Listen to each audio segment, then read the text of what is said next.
Olá amigo do Tratalks, tudo bem com vocês? Eu sinceramente espero que sim.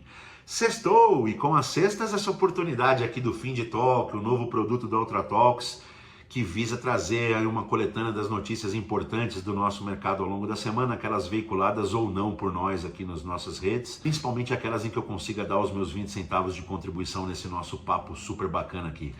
Não deixe de acessar nossas redes sociais. Vamos lá, pessoal, na segunda-feira, que já começou quente, uma notícia bem bacana, veiculada pelo Brasil Journal, através do Davi Cohen, que fez a cobertura de um evento da Arco Educacional que trouxe o Davi Goleman, aquele autor do livro Inteligência Emocional, um livro que há 3 décadas trouxe à luz essa nova ciência que trata da forma como nós acessamos e nós tratamos as emoções e o quanto isso é importante para a vida prática, inclusive para o QI, né, para o consciente intelectual. Nesse evento, o Davi cunhou a seguinte frase: o QI, o quociente intelectual, aquele nosso conhecimento específico, racional sobre as coisas, ele é super importante no início das carreiras, no início das jornadas, mas o quociente emocional, que é o que solidifica tudo, é o grande diferencial quando você está em posições de tomada de decisão, quando você vai crescendo na carreira, é o que solidifica a nossa história. Obviamente a matéria traz bastante sobre o evento, traz uma entrevista bem bacana com o Daniel Goleman, mas eu quero tratar do que está do lado aqui, né? Eu quero tratar do como isso é verdade, do quanto essa afirmação é verdade, da perspectiva do meu entendimento. E eu tenho um entendimento, já li bastante sobre o tema, li inteligência emocional algumas vezes, li outros materiais sobre o tema e cheguei à seguinte conclusão. O QI, o quociente intelectual, aquele que visa medir a nossa inteligência racional, ele é binário por princípio. Ou você sabe, ou você não sabe. Né? E por isso que o quociente é um número que define aí o tamanho da sua inteligência, do seu conhecimento racional. O quociente emocional, ele já é multidimensional. Porque mesmo na binariedade do QI, o que acontece é o seguinte: eu sei ou eu não sei. E a partir dessa binariedade, eu preciso acessar um sem número de emoções. Eu posso saber e acessar uma emoção de generosidade em que a partir do meu saber eu divido o meu saber, eu divido com você o meu saber, e aí você enriquece o meu na sua réplica, eu dou a tréplica e a gente constrói algo muito maior, melhor e mais complexo do que o início. Eu posso saber algo e acessar uma emoção de medo, de vaidade, e a partir daí eu não divido esse meu conhecimento racional. E aí ele serve para quê? Para nada. Eu não crio inteligência. Ele nasce, cresce e morre comigo, não criando riqueza em lugar nenhum, nem em ninguém. Eu posso não saber alguma coisa e acessar um lugar de humildade, dizer que não sei, e nesse momento eu abro a oportunidade para aprender. Eu abro a oportunidade para alguém me ensinar, alguém que sabe, me trazer aquele conhecimento, e a partir daí o meu QI evoluiu. Só essa inter-relação já mostra como o que é mais amplo. Não é que ele é mais importante ou menos importante, mas ele é mais amplo do que o QI. Porque inclusive, dado o arsenal que você acessa as suas emoções, e o arsenal de cada pessoa é único e imutável, depende do dia, depende do seu momento, depende da sua biologia, depende das suas fragilidades, depende do que aconteceu, você acessa o arsenal de uma forma ou de outra, mas dependendo de como você acessa esse arsenal, você inclusive consegue influir sobre o QI. Você inclusive consegue aprender mais ou menos. Então, só por essa inter-relação já é super importante, já é mais complexo, já é mais interessante que você aprenda como aumentar o seu arsenal de quociente emocional. Tem algumas metodologias, porque as emoções elas nascem num lugar que elas acessam inicialmente o lado mais primário do cérebro, o pedaço mais primário do cérebro, a amígdala cerebral, que é um órgão que é o órgão da nossa salvação, digamos assim, né? O órgão da urgência, da emergência. É na amígdala que quando você se depara com um perigo iminente, é na amígdala que é comandado uma descarga de adrenalina no seu corpo para que você fique mais atento, mais forte, mais rápido e consiga sair daquele perigo imediato. É o órgão criado para as urgências. Mas as emoções, elas matreiramente vão lá e acessam esse mesmo lugar do nosso cérebro. o lugar primário, o lugar que vai dar uma resposta de salvação. É o pronto-socorro e não a especialidade do hospital. No pronto-socorro você chega todo quebrado e o intensivista ele vai tentar te salvar. Talvez vai tirar um órgão seu, talvez vai tirar um membro seu, porque ali a ideia é te salvar e não te deixar bonito, bem, feliz, é te salvar. Na especialidade, quando você não está numa emergência, você vai para a especialidade, poxa, a intenção é a medicina preventiva, a intenção é fazer mais e melhor por você, né? Assim é essa questão do cérebro. A amígdala é o pronto-socorro. Ela vai tentar resolver, pá, com a decisão mais mecânica e mais química. Então como é que você faz para que a emoção que vai acessar esse primeiro lugar do cérebro, como é que você faz para não tomar a decisão com esse lugar mais primitivo? Uma das técnicas é você esperar um pouquinho. Espere um pouquinho. Nem todas as emoções estão colocando você num perigo iminente. Então, respire por 10 segundos. Respire profundamente, feche os olhos.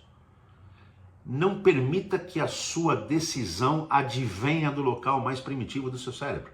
Porque à medida que você espera, aí o teu cérebro começa a funcionar e aquela decisão passa a ser tratada por locais mais complexos, mais nobres do seu cérebro, e não aquele em que tenta dar a solução de salvação, a solução de sobrevivência. Então, tem essa técnica do esperar um pouco, tem outras que vocês podem acessar via Google, bem bacana. Tem alguns fóruns bem bacanas sobre o tema, mas eu não vou me aprofundar, a gente nem tem tempo para isso aqui agora. Eu só queria dizer que como é no quociente emocional, você acessa o arsenal que vai tratar as emoções. E dependendo do que você acessar, você até aumenta o quociente intelectual. Para mim é mais claro que ele é mais complexo, ele é mais importante. Não é que o outro não tem importância, mas ele solidifica, ele ajuda a solidificar o seu comportamento, né? E solidificando o seu comportamento, acessando um arsenal mais amplo que te permita tratar as emoções de forma mais calma, mais tranquila e mais inteligente, obviamente você vai produzir um ambiente mais inteligente, você vai produzir um ambiente de confiança, um ambiente que transborda emoções mais positivas e não aquelas mais negativas do medo, da arrogância. Então a minha dica fica aí, vale a pena vocês acessarem a matéria, bem legal, vale a pena vocês, se não leram ainda, lerem o livro Inteligência Emocional do Daniel Goleman, bem bacana, apesar de já existir há 3 décadas. Ainda é super atual. Na quarta-feira, a notícia que me chamou a atenção foi dada pela Tecmundo através do Newton Kleina, que a Meta, né, o Insta e o Facebook estão proibidos de usar dados de usuários brasileiros para enriquecer as inteligências artificiais, porque eles perceberam que na nova política aplicada pela Meta havia divergências que batem de frente com a LGPD, né? O nosso arcabouço regulamentar básico sobre o uso de dados. E aí eu fiquei refletindo sobre esse tema. Tentativas de regulação desse tema do uso de dados, seja para IA, seja para qualquer coisa, para marketing, para qualquer coisa, estão acontecendo nesse momento no mundo inteiro, já aconteceram, estão sendo aprimoradas, enfim, no mundo inteiro, e normalmente elas versam sobre proibição, assim como no Brasil. Meta, você não pode utilizar os dados. Eu consigo entender, claramente eu consigo entender de onde nascem essas decisões do não, né? Do medo de você deixar aberto e a partir daí esse uso trazer um malefício muito grande para uma parcela muito grande da população e a autoridade, o Estado, né, que se arvora o direito de cuidar de nós, não ter tomado nenhuma decisão. Então ele acessa o famoso, o boi tá com carrapato, toca fogo no boi. Eu gostaria que a gente até fizesse isso por uma questão de cuidado extremo, mas que a gente não deixasse de cavar mais, de se aprofundar mais nessas questões. Me parece que as instituições não estão conseguindo olhar para isso de perspectivas novas, como são novas essas tecnologias. É como se a pessoa estivesse olhando para um filme 3D sem os óculos especiais. Está até vendo o filme, mas está vendo esquisito, né? Não está se aproveitando daquela nova tecnologia da melhor forma possível. Eu gostaria que as instituições, que os reguladores continuassem olhando de outras perspectivas. Porque sim, pode ser muito prejudicial para cada um de nós um uso ruim dos nossos dados. Mas quão pode ser importante também para nós um uso bom, né? Como, por exemplo, a hiperpersonalização do atendimento. Quão importante pode ser para cada um de nós ser tratado de verdade individualmente, porque a inteligência artificial ou as plataformas aprenderam com os nossos dados mesmo e nos entendem como um indivíduo único e nos tratam como indivíduo único. Imagine o quão importante pode ser isso para cada um de nós. Então eu não quero que a proibição fique só na proibição, né? O regulador precisa olhar para isso de formas mais inteligentes, como alguns empreendedores estão fazendo. Me vem aqui agora o exemplo da Dermwave, uma empresa que visa empoderar cada um de nós, nos dando ferramentas para administrar a importância, a riqueza, a atualização dos nossos dados. Ninguém deveria fazer mais lucro com os nossos dados do que cada um de nós. A Dermwave é uma das plataformas, tem algumas aí. Eu lembrei da Dermwave porque é do meu amigo Fernando Teles. Um abração, Fernandinho. Dei uma olhada na Dermwave. Por que não o regulador não pensar em algo assim, né? Quando veio a dinâmica da instantaneidade de pagamentos, o Banco Central, em vez de ficar preso ao mundo do não, criou o Pix. Olha que bacana. Por que o regulador agora também não olha para iniciativas que nos empoderem com os nossos dados? E, portanto, tragam em última instância para nós a decisão de quem e como vai usar os meus dados? Essa seria uma visão mais inteligente. Vamos ficar de olho. Eu estou participando de alguns fóruns onde eu estou instigando esse comportamento, mas eu preciso que a sociedade inteira, né? Todos nós precisamos que a sociedade inteira entenda que, às vezes sim, tem que tomar uma decisão de proibição num primeiro momento, mas que ela não seja definitiva, que se explore as outras perspectivas. Nesse tema isso é muito importante, porque sim, eu quero proteger os meus dados, eu não quero que ninguém os use para coisas ilícitas, para coisas que vão me prejudicar, para coisas que vão me enganar, mas eu quero que usem meus dados para hiperpersonalizarem o meu atendimento, me entenderem melhor e, portanto, engenheirarem produtos que me atendam melhor, né? Me tirar do cluster. Antigamente tratavam todo mundo igual. As iniciativas de clusterização permitiram que a gente fizesse parte de um determinado cluster. Agora, a utilização responsável, racional e inteligente dos dados podem fazer com que a gente seja visto como indivíduo, com as nossas necessidades específicas. Isso pode trazer muita riqueza para nós e para o ecossistema e para todo mundo. Então fica aqui essa minha dica. No dia 20/6, a Investing.com trouxe uma matéria da Reuters, da Humara Casas, que as fintechs quadruplicaram na América Latina nos últimos 6 anos. Muito legal a matéria, traz alguns dados, traz os números, né? Traz que o Brasil lidera com praticamente 1/4 dessa quantidade absurda. Se eu não me engano, saiu de 700 fintechs em 2017 para quase 4.000 em 2023, e o Brasil lidera, seguido pelo México, pela Colômbia, pela Argentina, mas enfim. No meio da matéria tem uma pergunta, né? Poxa, esses números foram fantásticos, mas isso acabou, ou se ainda tem oportunidade? E tem uma outra pergunta que essa não é nem tratada na matéria, ela só é jogada, que é o quanto o arcabouço regulatório que veio atrás desse crescimento nos diversos países, o quanto o arcabouço regulatório bloqueia a continuidade desse crescimento ou alimenta. E aí vem os meus 20 centavos. Eu sempre acredito que o arcabouço regulatório alimenta, promove mais crescimento. Talvez não num primeiro momento, né? As fintechs aqui na América Latina, em especial as que eu mais conheço aqui no Brasil, elas cresceram no vácuo regulatório.